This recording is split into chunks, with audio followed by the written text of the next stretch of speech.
नमस्कार, मैं हूं सूरज चौहान की और आप देख रहे हैं बिंदास बोल। बिंदास में हम आपके सामने एक ऐसा मुद्दा लेकर आए हैं जो दुनिया के किसी भी मनुष्य जाति के लिए सबसे महत्वपूर्ण है और किसी भी समाज और राष्ट्र के लिए अत्यावश्यक है। जी हाँ, उसका अतीत।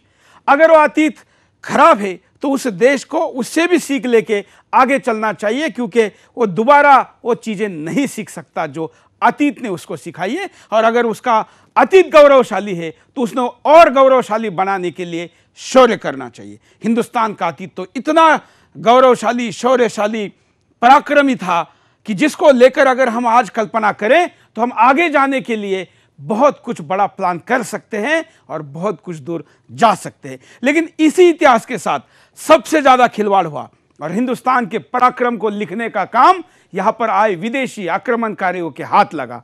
और उन विदेशी आक्रमणकारियों के हाथ लगने वाले इस इतिहास के साथ अन्याय होना शुरू हुआ।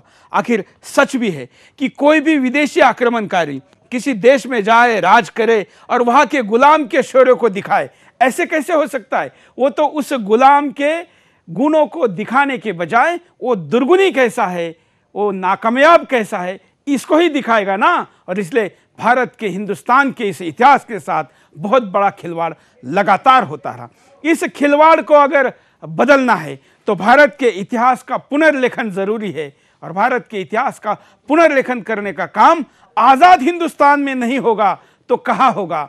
और इसलिए इस समय में यह राइट टाइम है, ऐसा मुझे लगता है। देश के प्रधानमंत्री नरेंद्र मोदी है और जो इस इतिहास को भ्रष्ट किया गया ऐसा मानते भी है, ऐसे व्यक्ति के द्वारा ही इस इतिहास को बदलने की कल्पना की जा सकती है, कार्य किया जा सकता है। और इसलिए इसमें हम अपेक्षा रखेंगे कि इतिहास को बदला जाए और इतिहास को बदलने के दिशा में हमको काम करना पड़ेगा। और इसलिए हम इस बिंदास बोल में आपके सामने इस मुद्दे को लेकर आए हैं कि आखिर हम इस देश के इतिहास को वास्तव में कब लेके आएंगे, कब दिखाएंगे। और इन सारे तथ्यों के सारे सत्य भी हमारे साथ है, तब हम बात को क्यों नहीं कह रहे।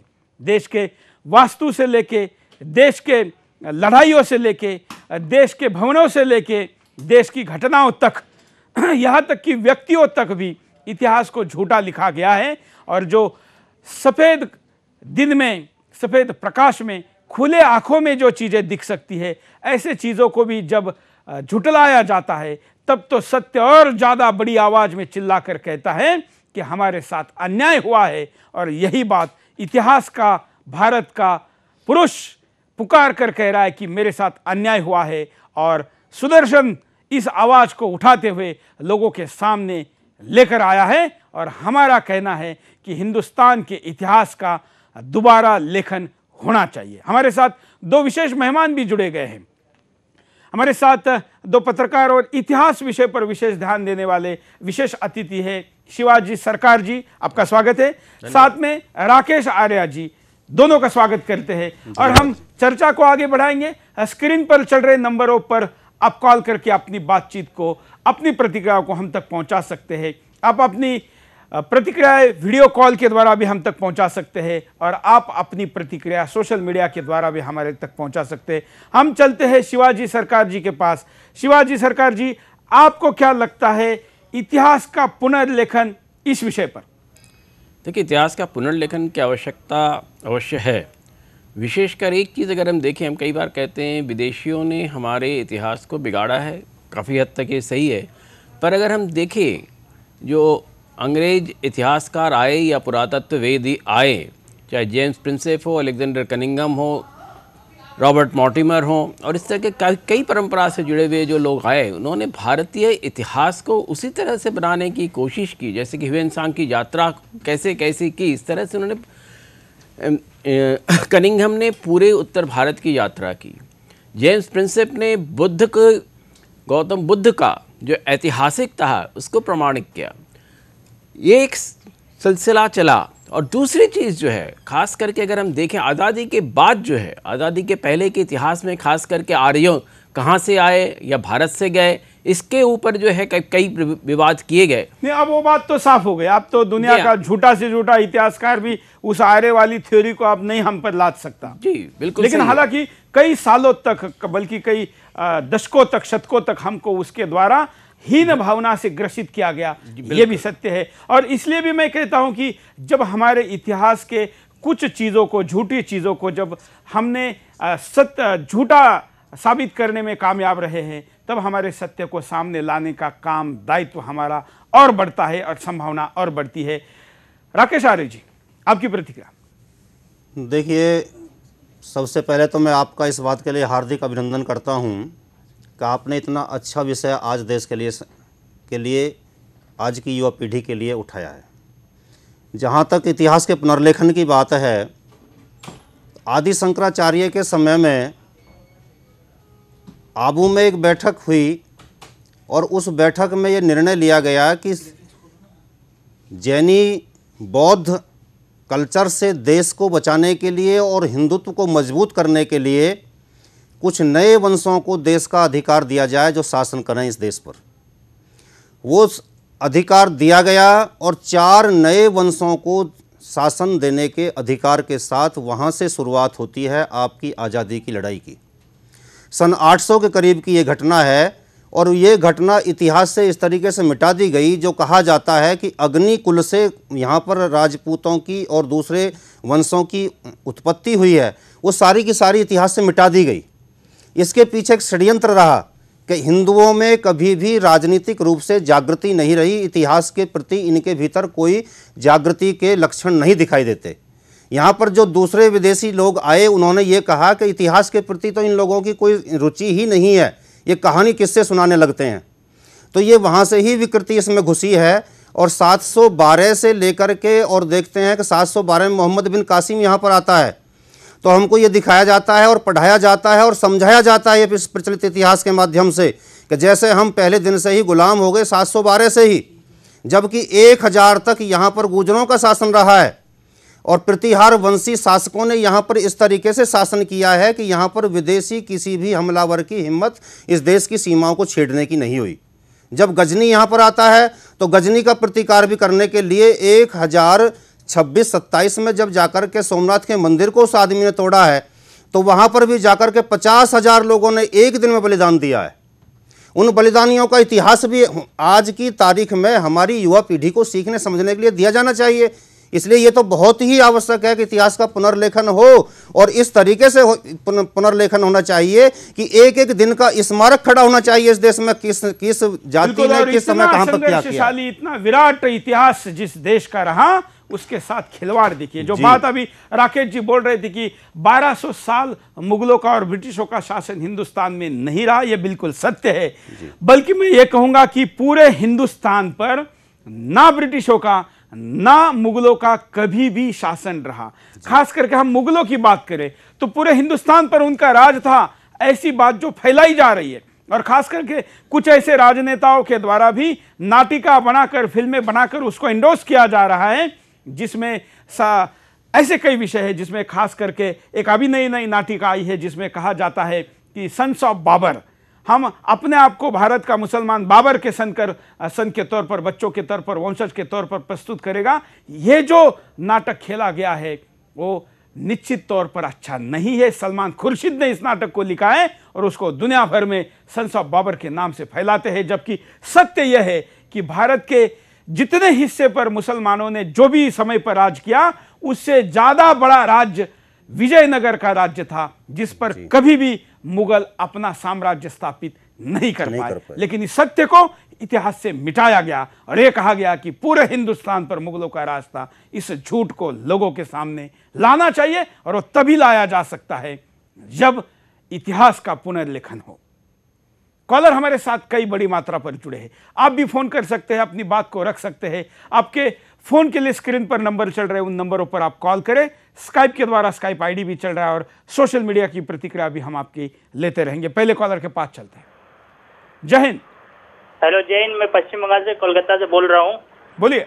हेलो, मैं बोलना चाहता हूँ कि हम लोग पढ़ाया जाता है कि सब यहीं का है, लेकिन सारा दुनिया में एक समय हिंदू ही था, पूरा सब जगह मंदिर था। सऊदी अरब से लेके पूरा दुनिया मंदिर तोड़ा गया और भारत में भी तोड़ा जा रहा है। हेलो। हाँ हाँ, और पश्चिम बंगाल में तो एक भी ऐसा मंदिर नहीं है जो 1000 साल पुराना है, सब तोड़ दिया गया मुगल के राज में। और मैं आपसे एक निवेदन करना चाहूंगा कि आप पश्चिम बंगाल में इस दूरदर्शन को लाएं, क्योंकि यहाँ पर इतना बड़ा बंगला जैसी घुसपैठी की पूरा हम लोग को बर्बाद कर दिया पश्चिम बंगाल। आप इसके अभी 2016 में चुनाव होने वाला, आप इसके ऊपर कार्यक्रम कीजिए और बंगाल में भी बंगला नाम पे दूरदर्शन न्यूज लाइए। धन्यवाद। हमको तो सारे लोग हर राज्य में अपनी भाषा के साथ चैनल लाने के लिए कहते हैं, यही चलाना कितना मुश्किल और संघर्ष का विषय है। चलिए इस विषय पे अभी नहीं जाते, लेकिन स्काइप पर एक कॉलर हमारे साथ जुड़े, उनके पास चलते हैं। जय हिंद जी, सबसे पहले तो मैं सुदर्शन न्यूज चैनल को बधाई दूंगा कि उन्होंने बहुत ही गंभीर मुद्दा उठाया है। जिस इतिहास को हम भुला चुके हैं, इतिहास के शाब्दिक अर्थ में जाऊं तो इतिहास का मतलब बनता है कि ऐसा हुआ था, लेकिन बीच में कुछ ऐसे लोग आए जिन्होंने हमारे घटनाक्रम को, हमारे इतिहास को तहस नहस कर दिया गया, सब कुछ के ऊपर बदल दिया गया और आने वाली पीढ़ी को तोड़ मरोड़ करके पढ़ाया जा रहा है। कहा भी जाता है कि किसी समाज का, किसी देश को पतन की ओर लेकर के जाना तो उसके इतिहास को बदल दो। ठीक वही परिस्थिति हमारे सामने हुई है और हमारे इतिहास को तहस नहस करके रख दिया है। आज हमें ज़रूरत है कि हमारी जो वास्तविक घटनाक्रम हुआ है, चाहे वो रामायण की है, महाभारत की है, या जितने भी हमारे मंदिर बने हैं, कोई भी घटना घटी है, आज हमारी आने वाली पीढ़ी के सामने पुनर्स्थापित करने की आवश्यकता है, ताकि आज आने वाली पीढ़ी हमारे अतीत को जान सके और अतीत को जान करके वर्तमान को सुधार करके भविष्य हम सुनहरा देख सकते हैं। और बिल्कुल, और ये होने के लिए हमारे गौरवशाली अतीत को समझना जरूरी है। उसके आधार पर भविष्य का जो वर्तमान है उसका प्लेटफॉर्म बनाना चाहिए और इस प्लेटफॉर्म के द्वारा उस भविष्य को उज्जवल करना चाहिए। यही सूत्र किसी भी सभ्य समाज के विकास का होता है, और यही सूत्र जब अतीत में डिस्टर्ब किया जाता है तो वर्तमान भी खराब होता है और भविष्य तो गारंटेड खराब होता ही है। ये भविष्य खराब करने का पूरा षड्यंत्र इस देश में आए विदेशी इतिहासकारों ने किया, क्योंकि इतिहासकार कभी भी, इतिहास सीधे पैसे कमाने का क्षेत्र नहीं होता है, मौका नहीं होता है, तो राजाश्रय से ये चलता है। और जब राजाश्रय अपना गुणगान लिखवाना चाहता है और दूसरे का झूठ लिखवाना चाहता है तो ये भी होता है। ऐसा दुनिया के कई इतिहासों में हुआ है, हमारे साथ भी हुआ है। एक इतिहास में झूठ कैसे है, इसका थोड़ी देर पहले शिवाजी सरकार जी ने उल्लेख किया था कि आर्य वाली जो थ्योरी है, आर्य और अनार्य वाली, ये जैसे गलत साबित हुई, वैसे एक घटना आपको अभी अभी जो घटी है कि सरस्वती नदी को हम मानते थे कि ये नदी थी और ये गुप्त हो गई। 10,000 साल तक हम इसको बोलते रहे। इन बिटवीन जितने लोग इस देश में आए या इस देश के लोग दूसरे देश में सरस्वती का नाम लेके गए, लोग कहते थे मूर्ख हो, ऐसा कभी हो सकता है। लेकिन हमारी बात 10,000 साल बाद 100% एज इट इज साबित हुई। इसका मतलब जो हम इतिहास के प्रति भी जो कहने जा रहे हैं वो सत्य साबित होगा, इसका हमें पूरा विश्वास है। अगले कॉलर। जय हिंद। जय हिंद सुरेश जी, मैं संजय उपाध्याय बोल रहा हूँ पश्चिम बंगाल से। हाँ, 3 विदेशी संस्कृतियां, इस्लाम, ईसाइयत और लॉर्ड मैकाले बने के शिक्षा पद्धति और कम्युनिस्टों ने भारत के वास्तविक इतिहास के साथ छल किया, और वो अभी वो गयासुद्दीन गाजी के पौत्र के नेतृत्व में आज सरस्वती नदी और आपके द्वारका नगरी का निकलना समुद्र से, मानव निर्मित राम सेतु जिसको नासा ने प्रमाणित किया, ये सारे वैदिक प्रमाण आज मिल रहे हैं। आपने भी इस बात को कहा। अभी सुरेश जी, आर्य आक्रमण की इनकी गप झूठ साबित होने लगी है, जो 28 फरवरी 1793 में विलियम जोन्स ने सर्वप्रथम एशियाटिक सोसाइटी ऑफ बंगाल में अपने भाषण में कहा था। अभी सुरेश जी, जो जैसे लाल कोट का रहस्य आपने उजागर किया है, किसी भी भारतद्रोही इतिहासकार की हिम्मत नहीं है कि आपकी बात को काट सके। हमारे इतिहास की पढ़ाई कम से कम भगवान राम के समय से प्रारंभ करनी चाहिए, क्योंकि उसके प्रमाणिक इतिहास आज भी मौजूद है, साक्ष्य मौजूद है। ऐसे वायु पुराण के अनुसार 1,96,8,8,53,116 वर्ष अर्थात पृथ्वी के प्रारंभ से आज के वैज्ञानिक पृथ्वी की आयु 200 करोड़ वर्ष बताते हैं। तब से हमारे वैदिक साक्ष्य मौजूद है। और एक चीज मैं और आपको बता देना चाहता हूं, जो अलेक्जेंडर के आक्रमण की बात, मीर कासिम की बात एक कह रहे थे, उसके पहले से झूठ फैलाया जाता है अलेक्जेंडर का। इसको इंसाइक्लोपीडिया अमेरिकाना में जो है वो लिखा हुआ है। बिल्कुल बिल्कुल, बड़ी बड़ी अच्छी बात आपने कही है और इसी बात को हम एंडोर्स करना चाहते हैं। हमने लाल किले का सत्य दिखाया कि ये लाल कोट है, ऐसे तथ्यों के साथ दिखाया कि दुनिया का एक भी इतिहासकार हमारे चैलेंज से स्वीकार करने के लिए तैयार नहीं है। मैं उसको भी लाइव में इस स्टूडियो में लाकर बिठाऊंगा जिसके पास हम जो तथ्य दे रहे इसकी काट अगर है तो उसके बात को स्वीकारूंगा, क्योंकि हमारा सत्य इतना खुला है कि जिसको कोई नकार नहीं सकता। और इसलिए इस शो को जो हमने कार्यक्रम चालू किया ऑपरेशन इतिहास, इसके सत्य को दुनिया भर फैलाने के लिए मैं विश्व प्रदक्षिणा पर भी निकल रहा हूं और दुनिया के विभिन्न देशों में जाके भारतीयों के सामने भी इस विषय को रखूंगा और दुनिया भर की मदद लेके इस कार्यक्रम को इतना बढ़ाऊंगा कि इतिहास की सच्चाई ना केवल किताबों में आएगी बल्कि हमारे दिलों में आएगी, और जिससे हमारा आत्मविश्वास सुदृढ़ होगा और हम सुनहरे भविष्य बनाने के लिए आगे बढ़ेंगे। सरकार जब पुनर्लिखान करना है तब करे। सुदर्शन ने तो इसका पुनर्लिखान शुरू कर दिया है, हमको आपको मिलकर इसको आगे बढ़ाना है। क्यों बदलना जरूरी है और क्यों लिखना जरूरी है इतिहास दोबारा? कारण देखिए। कारण हिंदू धर्म की विरासतों को खत्म करने का षड्यंत्र अंग्रेज शासक कनिंघम ने भारत के पुरातात्विक इतिहास को लिखा, जो अपने युवा समय से ही हिंदू संस्कृति को खत्म करने का षड्यंत्र रच रहा था। जब बात आई भारत के पुरातन इतिहास को लिखने की, तो कनिंघम को ही काम सौंपा गया। कनिंघम ने सबूतों को झुठलाया।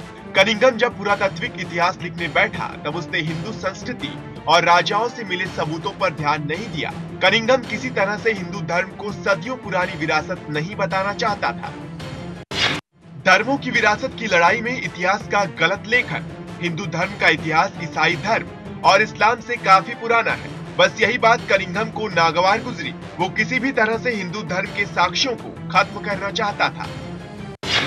भारतीयों को चोर और गरीब मानना। अंग्रेज भारतीयों को सिर्फ गरीब और जादू टोने वाला मानते थे। अंग्रेज कभी भी ये स्वीकार करने को तैयार नहीं थे कि हिंदुओं की संस्कृति इतनी महान भी हो सकती है, लेकिन वो जानते थे कि हिंदू संस्कृति वाकई में महान है। अगर अंग्रेज हिंदू संस्कृति को महान बताने लगते तो ऐसे में ईसाई धर्म की तो कोई विरासत ही नहीं थी। इसीलिए वो नहीं चाहते थे कि ऐसी कोई विरासत सामने आए जिससे ईसाई विरासत कमतर लगे।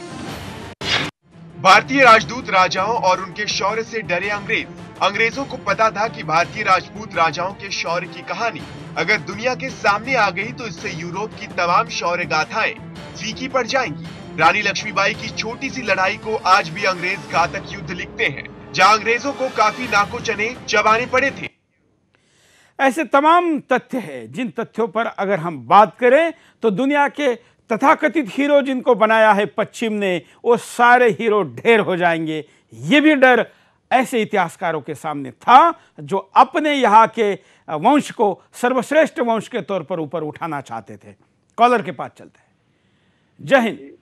जय हिंद सर।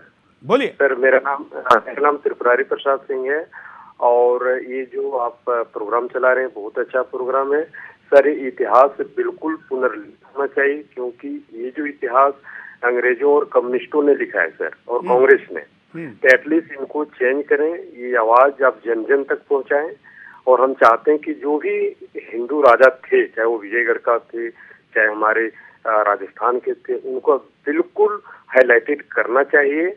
और ये सर बहुत अच्छा कदम होगा अगर आप लोग ऐसा करते हैं तो।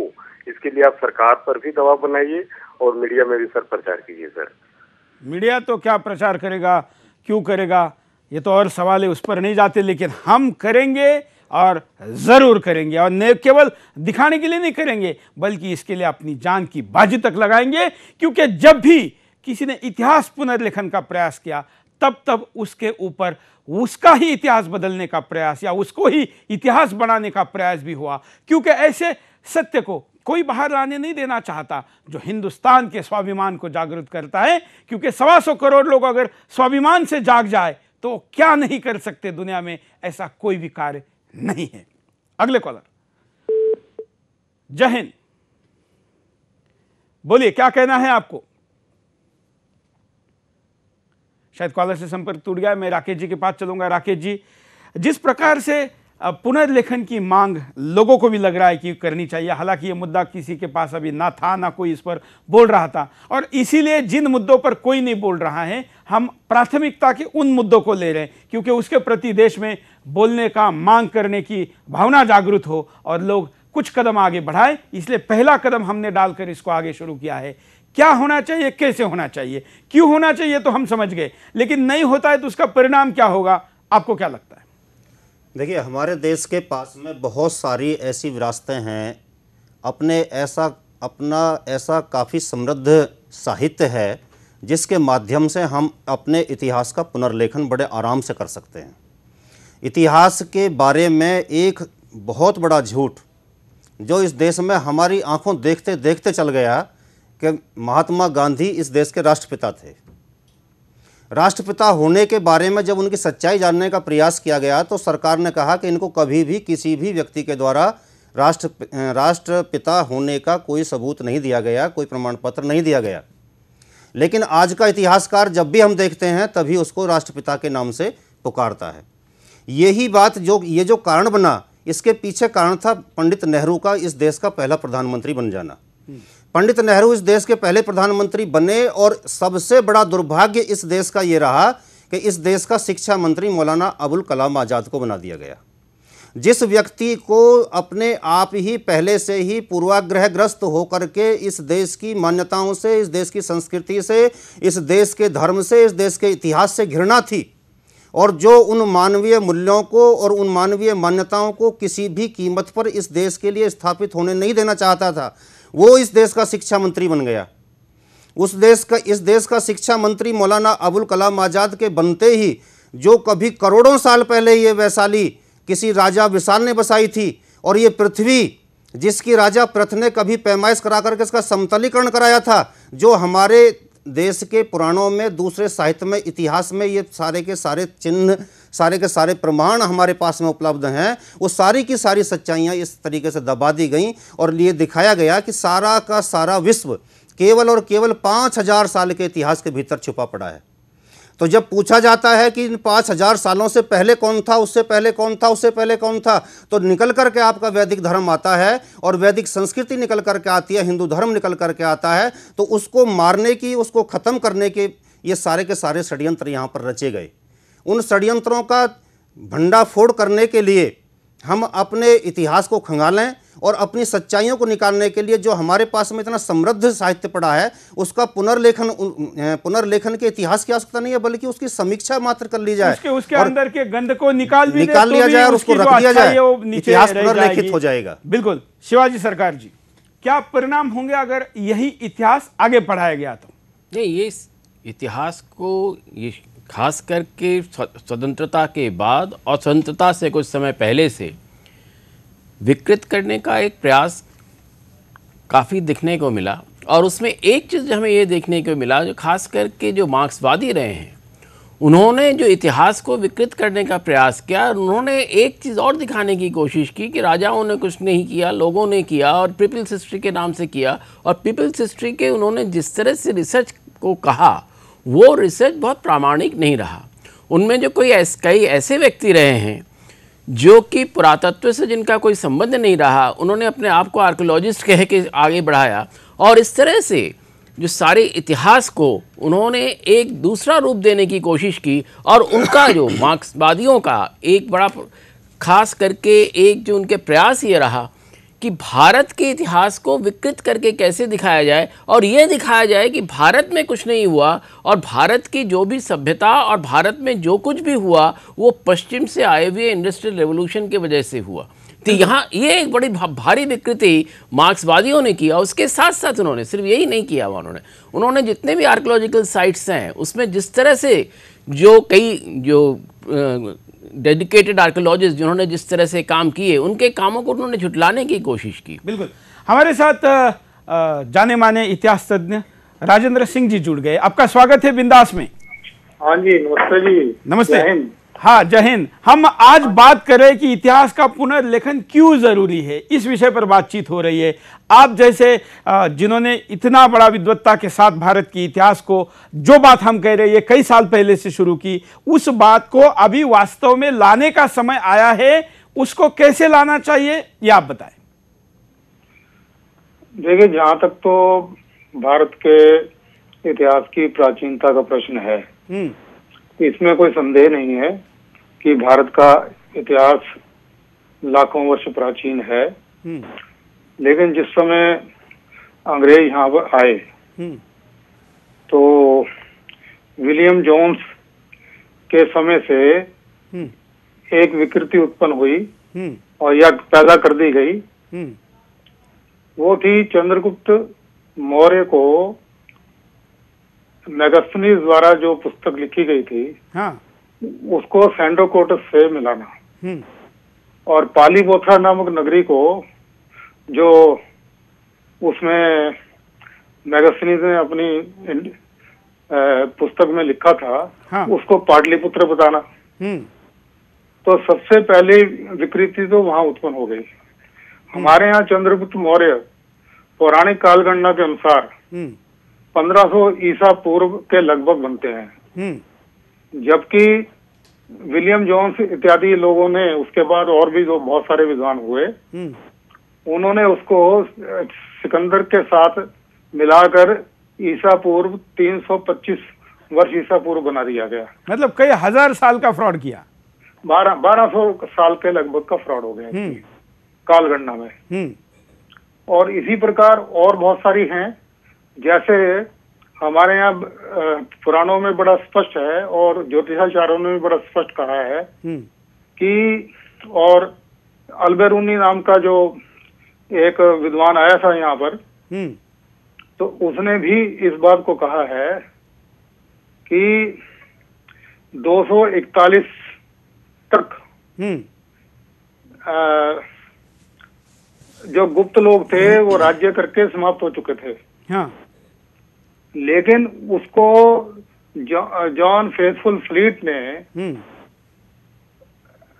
319 ईस्वी से गुप्त वंश का प्रारंभ मान लिया, जबकि उस समय से पहले गुप्त वंश तो राज्य करके समाप्त हो चुका था। तो इस तरह की बहुत सारी विकृतियां हमारे इतिहास के अंदर कालगणना की दृष्टि से आई हुई हैं। बिल्कुल, हम इसके डिटेल में तो उस शो में जाएंगे जो हमने शो शुरू किया। मैं आपसे ये जानना चाहता हूं, खास करके जो आम हिंदुस्तानी इस कार्यक्रम को देख रहा है, उसने इस पूरे घटनाक्रम के तरफ या इस मोमेंट के तरफ कैसे देखना चाहिए और उसने क्या करना चाहिए? उसमें सीधी सी बात है कि क्योंकि हमारा इतिहास इस समय जो प्राप्त होता है वो भारतीय दृष्टिकोण से बिल्कुल भी लिखा हुआ नहीं है। उसमें पाश्चात्य दृष्टिकोण ही जो प्रभावी है और हमें उस दृष्टिकोण से परे हटकर जो राष्ट्रीय दृष्टिकोण से उसको देखना चाहिए, पहली बात। और दूसरी बात, क्योंकि हमारे यहाँ जो पौराणिक कालगणनाएं हैं वो अपने आप में बड़ी स्पष्ट रूप से प्राप्त होती हैं, तो उनको उनके जो अपने संदर्भ हैं, ठीक संदर्भ जिसको हम कहते हैं, उस दृष्टि से यदि हम देखेंगे तो अवश्य हमारा इतिहास जो है अपने उसी पूर्व की भांति उज्जवल हो जाएगा। बिल्कुल। तो अब इन हिंदुस्तानियों ने करना क्या चाहिए? देखना तो ऐसा चाहिए, लेकिन करना क्या चाहिए? हिंदुस्तानियों को अपने इतिहास का जो पाश्चात्य दृष्टि है उससे परे हटकर अपने दृष्टिकोण से उनको सोच विचार करना चाहिए, और जितने भी उनके ऊपर जो मायाजाल फंसे हुए हैं, प्रभावी हैं, उन मायाजाल से हटकर अपने दृष्टिकोण से अपने नजरिए से देखना चाहिए, काम करना चाहिए। बिल्कुल।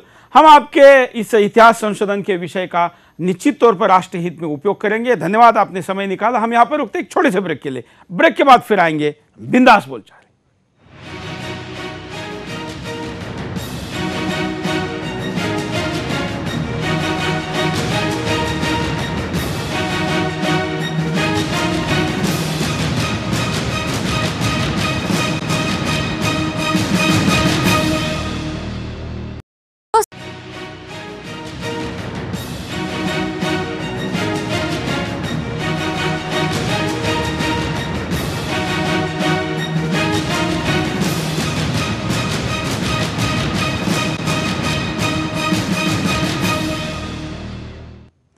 इतिहास के इस पूरे पुनर्लेखन विषय को हमने तय किया है कि हम सुदर्शन के ऑपरेशन इतिहास में जो दिखाएंगे उसमें हम शुरू में जो बिल्कुल आंखों से दिखने वाले और जो सामान्य ज्ञान के व्यक्ति को भी या ये कहे कि मूर्ख को भी कबूल करने के लिए मजबूर करेंगे ऐसे तथ्यों को लेकर आ रहे, और उसमें हम भवनों, इमारतों, वास्तुओं को लेकर दिखाएंगे जिसमें लाल किला हो, कुतुब मीनार हो, ताजमहल हो या तमाम ऐसी सारी चीज़ें हैं जो कि 100% साक्ष्यों से ये कहती है कि ये झूठ है जो नाम इसको दिया गया है, और ये कई हजार साल पुरानी कैसी है उसके पूरे तथ्य भी हम आपके सामने लाएंगे। इतिहास के इस प्रोजेक्शन में जब पहला तथ्य मजबूती से सामने आएगा उसके बाद हम अन्य घटनाओं को लेकर आपके सामने जाएंगे। एक कॉलर हमारे साथ जुड़े हैं, उनके पास चलते हैं। जय हिंद। जय हिंद सुरेश जी, बोलिए। मैं आपका एक कार्यक्रम बहुत सराहता हूं, बिंदास बोल, और आज जो आपने मुद्दा उठाया ये बहुत ही आवश्यक है। इतिहास का पुनर्लेखन ये इसलिए भी जरूरी है क्योंकि देखिए, इतिहास को अगर हम सही तरीके से नहीं जानेंगे तो हम अपने अंदर राष्ट्रभक्ति और स्वाभिमान की भावना को खो देंगे। आज के समय में बॉलीवुड और क्रिकेट ने हमारे देश की पीढ़ी में नपुंसकता भर दी है। आज देश के बारे में सोचने के बजाय लोग जो है विश्व में कहीं भी और जाना पसंद करते हैं, पर भारत के लिए काम नहीं करना चाहते क्योंकि हम अपने इतिहास को लेकर के शर्मिंदा हैं। और सबसे बड़ी बात, अगर इतिहास सही तरीके से लिख दिया जाए तो इस देश में जो जातिवाद की समस्या है, जो सबसे बड़ी बात जो हिंदू मुस्लिम की समस्या है, वो सुलझ जाएगी। क्योंकि तब एक सबसे बड़ा तथ्य सामने आएगा कि इस देश में रहने वाले जो मुस्लिम्स हैं वो इस देश के ही असली नागरिक हैं, कोई विदेशी नहीं है। और अभी इस सरकार ने एक कदम उठाया है, ICHRC से 2 रोमिला थापर को और एक और इतिहासकार को बाहर निकाला गया है। इसका एक बड़ा असर पड़ने वाला है कि अब इतिहास सही तरीके से लिखा जाएगा, एक उम्मीद जगी है। और सबसे बड़ी बात, हमें कांग्रेस पार्टी और ऐसे इतिहासकारों से भी प्रश्न करना चाहिए कि उन्होंने गलत इतिहास क्यों लिखा, और उन पर देशद्रोह का मुकदमा भी चलाया जाना चाहिए। ये बात सिर्फ यहीं तक अंत नहीं होनी चाहिए कि हम इतिहास को ही पुनर्लिखित करके खत्म करें, क्योंकि कम्युनिस्टों की जो साजिश रही है इस देश के अंदर हमारा इतिहास बिगाड़ देने की और हमारे देश के अंदर विकृत सोच डालने की, उसके खिलाफ ये एक मजबूत कदम होगा। जब तक हम वो काम नहीं करेंगे तब तक ऐसे लोगों में भी ये भय पैदा नहीं होगा कि वो कुछ भी गलत हमारे देश में जहर बने और लोग उसको सहते रहें। बिल्कुल, तो ये बड़ी अच्छी बात आपने कही है। इतिहास के बगैर, पुराने चीज़ों के बगैर, अतीत के बगैर जीने का सबसे आसान उदाहरण अगर मैं आपको समझाऊं कि इतिहास जानना क्यों ज़रूरी है, तो एक फिल्म पिछले दिनों आई थी गजनी, जिसमें आमिर खान था, जिसको कुछ मिनटों बाद पुरानी चीज़ें उसको याद नहीं रहती थी, तो उसका जीवन कैसा था हमने देखा है। किसी भी राष्ट्र का और समाज का भी वही हाल होता है जो उस फिल्म में आमिर खान का होता था, जिसको 20 मिनट के पीछे की चीज़ें याद ही नहीं रहती थी। इस हिंदुस्तान में तो पुरानी अतीत की, इतिहास की चीज़ें याद रहना तो दूर, लेकिन उसको गलत बताई गई और वो गलती को बार बार उस पर थोपा गया, कहा गया कि तू नंगा है, भूखा है, मूर्ख है, अशिक्षित है। और इस बात को इसलिए कहा गया कि उसके मन में हीन भावना पैदा हो और इसके लिए वो तैयार है कि जो भी तलवार लेकर आएगा उसके सामने नतमस्तक होकर वो उसको राजा या बादशाह के तौर पर स्वीकारेगा और उसका गुलाम आसानी से बनने के लिए खड़ा हो जाएगा। कॉलर के पास चलते हैं। जय हिंद। जय हिंद सुरेश जी। जय हिंद सुरेश जी, मैं हिसार से बोल रहा हूँ। हाँ। एक तो ये प्रयाग में एक मेला लगा था, कुंभ का मेला, उसमें रेलवे लाइन प्लेटफार्म पे इतनी भीड़ थी कि वहाँ इस प्लेटफार्म पे काफी हजारों लोग खड़े थे। लेकिन गवर्नमेंट ने क्या किया कि क्या पता क्या साजिश करते हैं, ये बोले जी ट्रेन 4 नंबर की बजाय 7 नंबर पे आएगी। चलिए आज हम आज के विषय पर बात करने के लिए कहेंगे। जिस दिन बिंदास में जो विषय है कृपया उसी विषय पर बात करें तो विषय भटकेगा नहीं। आज का विषय है इतिहास का पुनर्लेखन कब, क्यों, या करना चाहिए कि नहीं, सवाल ही नहीं है, बल्कि करना तो चाहिए कब, क्यों जरूरी है, इस मुद्दे को जरा समझ लीजिए।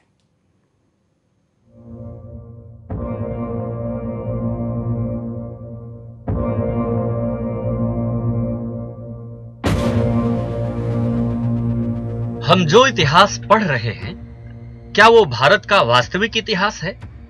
हमारे नौनिहालों को बचपन से ही घुट्टी की तरह पिलाए जाने वाली इतिहास की कहानियां क्या वैसी ही हैं जैसी वो वास्तव में घटित हुई थी?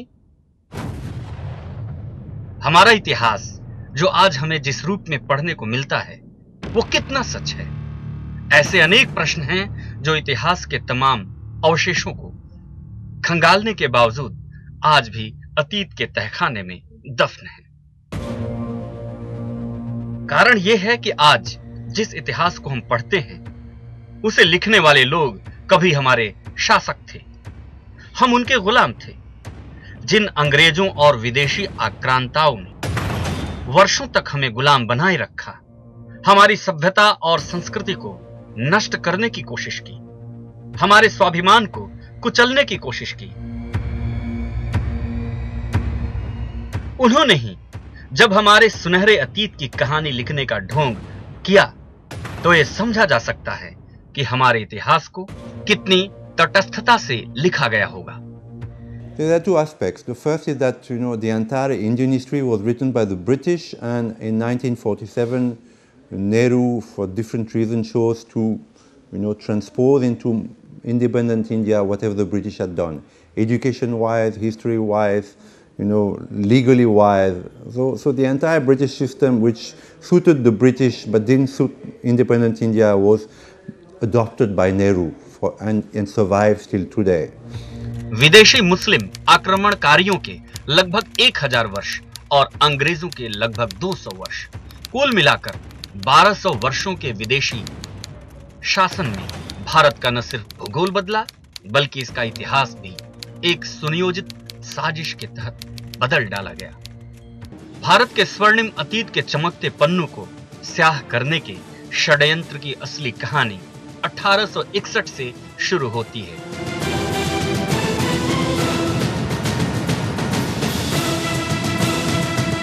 जब ब्रिटिश सेना के मेजर जनरल पद से सेवानिवृत्त अलेक्जेंडर कनिंघम ने देश के ऐतिहासिक स्मारकों के सर्वेक्षण की योजना और इसके लिए इन स्मारकों की सूची बनानी शुरू की। इस योजना के तहत सूची तैयार करने का काम 1865 तक चला। 1866 में इस योजना को स्थगित कर दिया गया। 5 वर्षों के लिए सर्वेक्षण और इमारतों की सूची निर्माण का कार्य रोककर सर्वेक्षण विभाग को ही बंद कर दिया गया। 5 वर्षों के बाद गवर्नर जनरल लॉर्ड मेयो के आदेश पर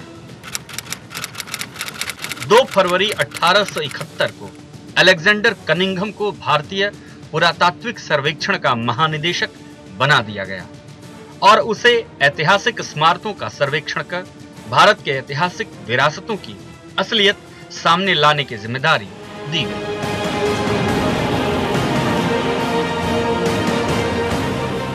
कुछ भारतीय इतिहासकार कनिंघम के सर्वेक्षण और उसकी रिपोर्ट को भारतीय इतिहास को एक अप्रतिम योगदान मानते हैं, लेकिन कनिंघम की भारतीय इतिहास, सभ्यता और संस्कृति के प्रति अज्ञानता और भारतीय इतिहास के मान मर्दन के कुटिल षड्यंत्र के कारण कनिंघम के सर्वेक्षणों को भारतीय इतिहास के सुनहरे पन्नों पर एक ऐसी स्याही के रूप में देखा जा सकता है जिसकी कालिमा से आज तक इतिहास मुक्त नहीं हो पाया है।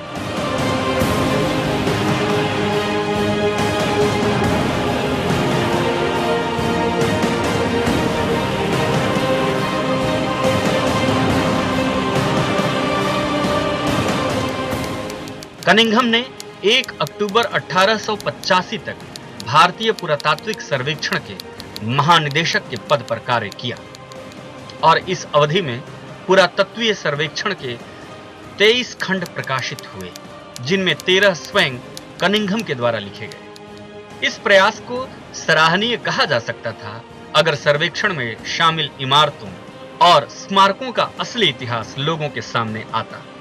अफसोस है कि कनिंघम और उसकी टीम के द्वारा प्रस्तुत सर्वेक्षण रिपोर्ट में अधिकांश मध्यकालीन स्मारकों को विदेशी मुस्लिम शासकों के द्वारा बनवाया बता दिया गया। कई स्मारकों की तो ऐसी स्थिति है कि वहां पर लगे हुए हिंदू देवी देवताओं के चिन्ह को मिटाए बगैर ही उसको इस्लामिक मोमेंटो कहा गया, भवन कहा गया, लेकिन ये तथ्य तब कोई बोलने की स्थिति में नहीं था, क्योंकि शासक तलवार के दम पर किसी की जबान दबाना तो दूर, गर्दन तक काट देने तक आगे गए थे। तो ऐसे में कोई बोलना संभव नहीं था। लेकिन 65 साल हो गए, 65 साल में यह प्रयास क्यों नहीं हुआ? ये उस 65 साल के सारे शासनकर्ताओं को तो सवाल पूछना बनता ही है, लेकिन उस सवाल से भी ज़्यादा ज़रूरी है कि इसकी शुरुआत आज से क्यों ना की जाए। आपने और मैंने क्यों नहीं करनी चाहिए? हमें जहाँ से संभव है वहाँ से आगे बढ़ने में क्या हर्ज है? ये कहकर हमने इसकी शुरुआत कर डाली है। कॉलर के पास चलता है। जय हिंद सर। इंडिया और इंडियन का शाब्दिक अर्थ क्या है ये बता दीजिए। और बाद में सबसे पहला कौन सा अंग्रेज बाद में और किस राज्य काल में आया था? समझ में नहीं आया सवाल। चलिए मैं सरकार जी के पास चलता हूँ। सरकार जी, हम परिणामों की तरफ जाते हैं क्योंकि हम एक ही घंटे के शो में स्थिति, कारण, परिणाम देखते हैं। हमने कारण तो देखे, परिणाम जब हम देखते हैं तो क्या परिणाम होंगे इस चीज़ को आगे बढ़ाने का? देखिए, इसके परिणाम बहुत आवश्यक है कि जो देश के जो खास करके युवा पीढ़ी है और देश की जनता है वो भारत के जो में सच में जो कुछ हुआ है उसको जाने। आम तौर पे अंग्रेजों के ज़माने उपाय मैं कह रहा हूँ, परिणाम क्या होगा? क्या बुरा असर पड़ेगा? नहीं, देखिए बुरा असर तो पड़ ही रहा है। आम तौर पर इस वक्त जो युवा में खास करके देश के इतिहास के प्रति अगर नफरत न भी कहें तो उनके एक उपेक्षा की दृष्टि आ गई है। वो समझते हैं कि हमारे देश में कुछ भी ऐसा कुछ नहीं है जो गौरवशाली है।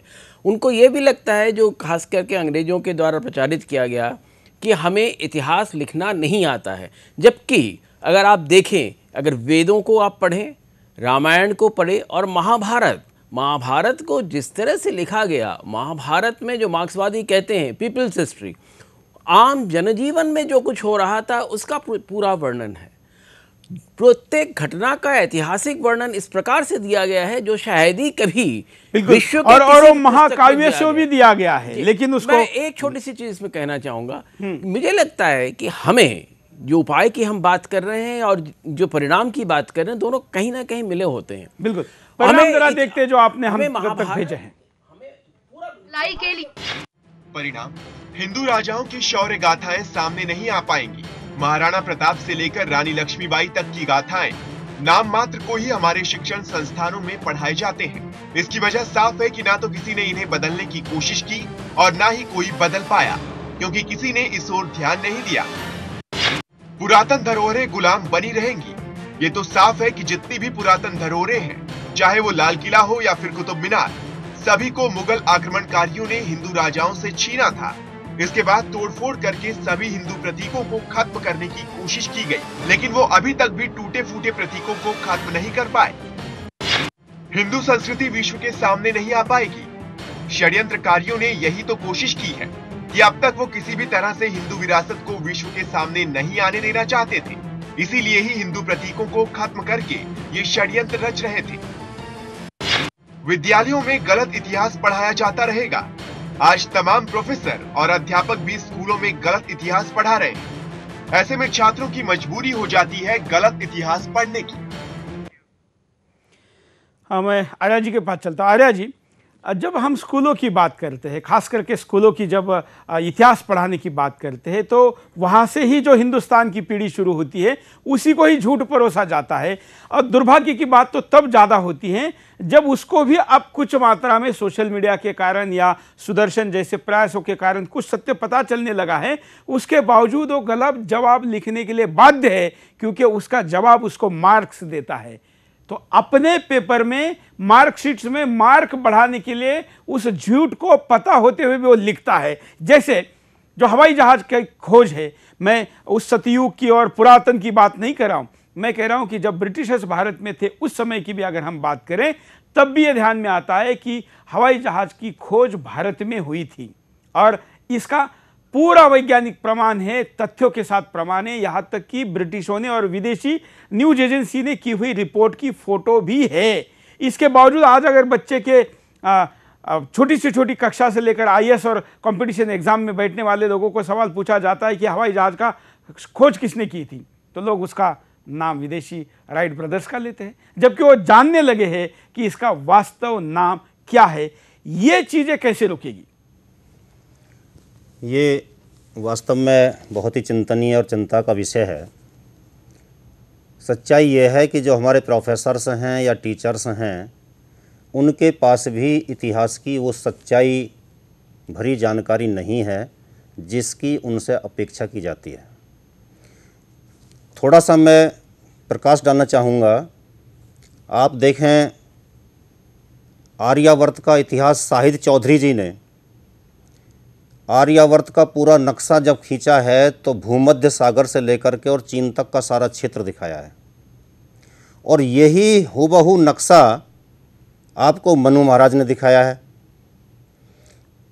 अब यदि आज के बच्चे के पास में जब वो चीज़ आएगी ही नहीं, ना टीचर उस बात को पढ़ेगा, तो उसके दिमाग में कैसे जाएगी। दूसरी बात, 712 में जब मोहम्मद बिन कासिम यहाँ पर आया तो आपकी उस छोटी सी पराजय का बदला लेने के लिए बप्पा रावल ने यहाँ से लेकर के, चित्तौड़ से लेकर के, और जो आज की रावलपिंडी है और रावलपिंडी से भी आगे ईरान तक का क्षेत्र जीत करके ध्वज अपना फहराया था। तो उस समय यहाँ की जो राजधानी चित्तौड़ हुआ करती थी वो पूरी विश्व राजधानी का दर्जा हासिल कर गई थी। इसीलिए आज तक हमारा सारे देशवासियों का चित्तौड़ के प्रति एक विशेष आकर्षण है, एक विशेष सम्मान का भाव है।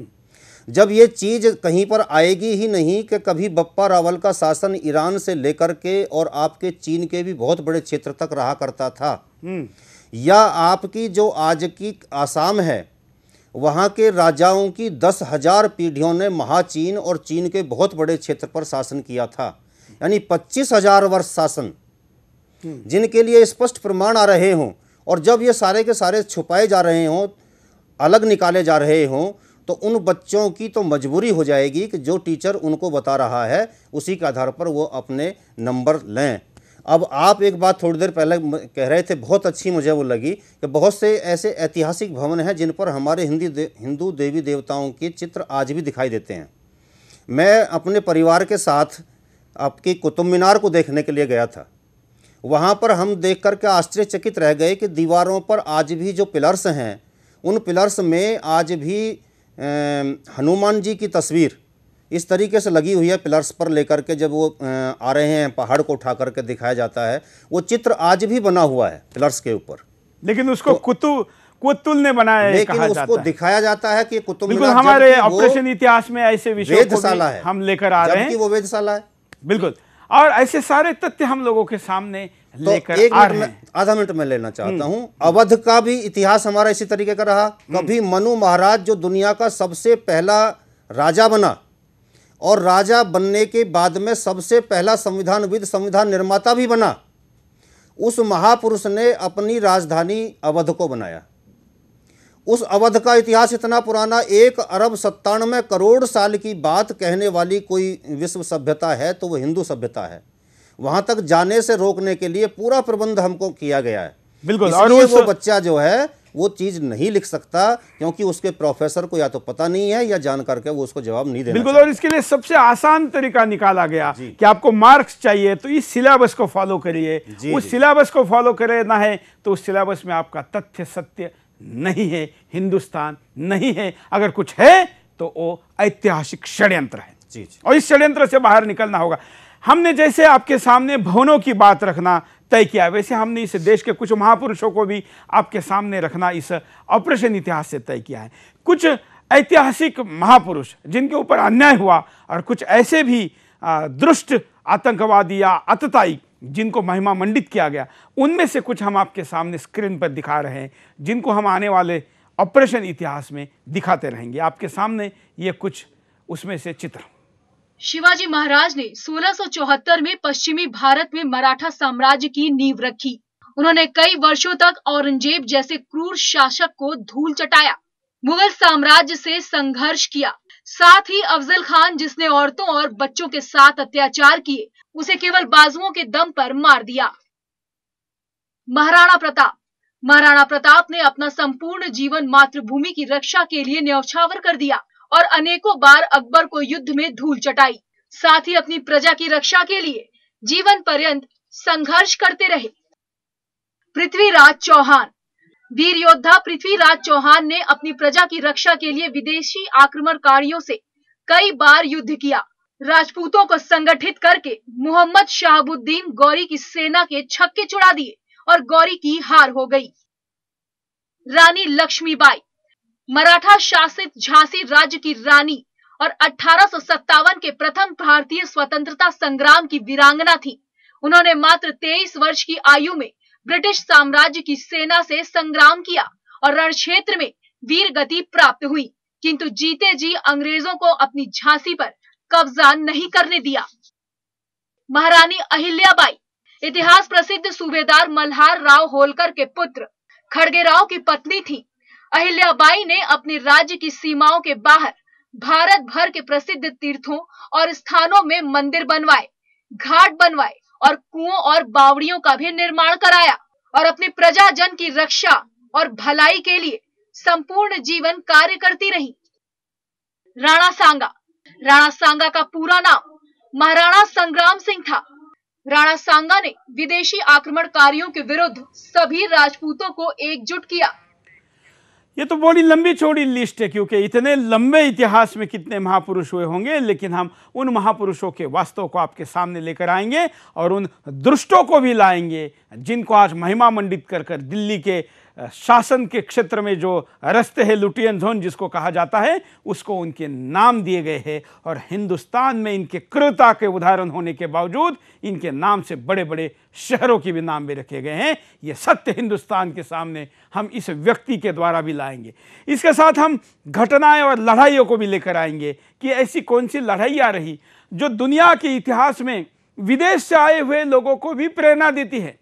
ऐसे वियतनाम के राष्ट्रपति पिछले दिनों भारत में आए थे, तो उन्होंने मनमोहन सिंह जी को कहा कि मुझे छत्रपति शिवाजी महाराज का जन्मस्थान देखना है, क्योंकि वियतनाम ने लंबे समय तक बड़ी महाशक्तियों के साथ लड़ाई की और उस लड़ाई में उनका प्रेरणा का स्रोत अगर कोई था तो छत्रपति शिवाजी महाराज था। लेकिन छत्रपति शिवाजी महाराज आज के राज्यकर्ताओं के प्रेरणा स्रोत इसलिए भी नहीं बन पाए क्योंकि उनको उस तरीके से प्रस्तुत ही नहीं किया गया।